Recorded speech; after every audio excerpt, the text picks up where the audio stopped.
I'm Dr. Craig Bax, the founder and chief medical officer for the Cure Center for Chronic Disease. And I'd like to talk with you today about some common myths about atherosclerosis that I think stand in the way of getting much better outcomes than we ever thought possible.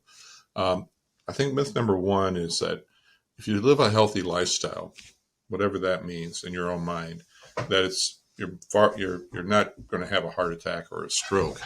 And while it definitely reduces the chances of having a heart attack or a stroke to be thin and active and eat a diet that's more plant-based and less sugary and starchy, there's no guarantee because there are issues, factors that can be beyond our control, genetic factors like lipoprotein A and haptoglobin genotype that are amenable to intervention and can lead to improved outcomes if you have that information and act upon it. So you can't always judge a book by its cover. I can show you patients in my practice who are very overweight but have pristine arteries, very healthy looking arteries when we examine them.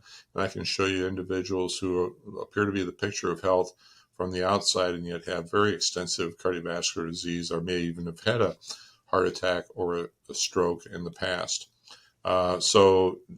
Yes, lead a healthy lifestyle, improve your odds and risk, but don't take it for granted that everything is covered if you follow the latest dietary trends and fads.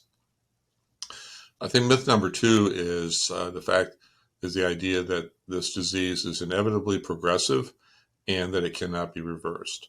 And that is true if you take the usual approach of the mainstream healthcare system is to take care of a couple or three or maybe four risk factors. Quit smoking, don't eat salt, control your blood pressure, control your cholesterol. But that's as far as they basically go. Maybe take a statin. But there's a lot more to it. And if you know what to do, if you do a deeper dive around advanced lipid testing and pay attention to inflammation and insulin resistance, you're going to get much better outcomes and actually see improvement in arterial age and inflammation. Here's an example of someone who started out at age 60 with the arteries of an 85-year-old based on its intima media thickness, which really is a measure of inflammation. And over time, we saw a reduction and yet some fluctuation upward, again, at one point, in this important measure of arterial health. But in fact, the disease is largely reversible and can be kept in remission if we deal with the root causes in a more extensive way.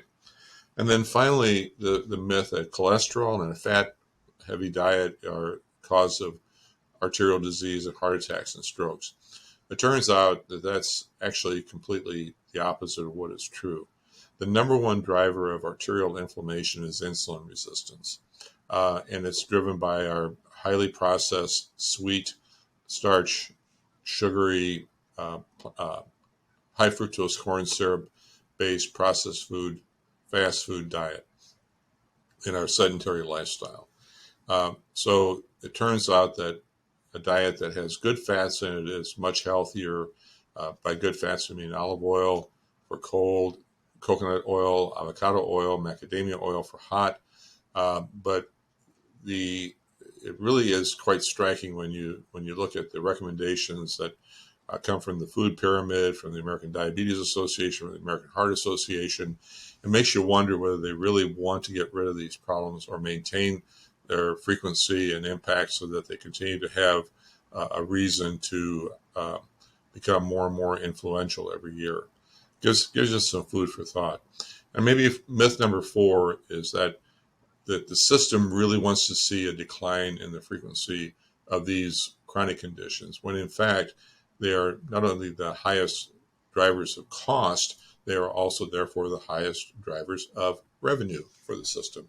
And I haven't met a CEO or a leader of a business who wants to see their business actually contract in the coming year.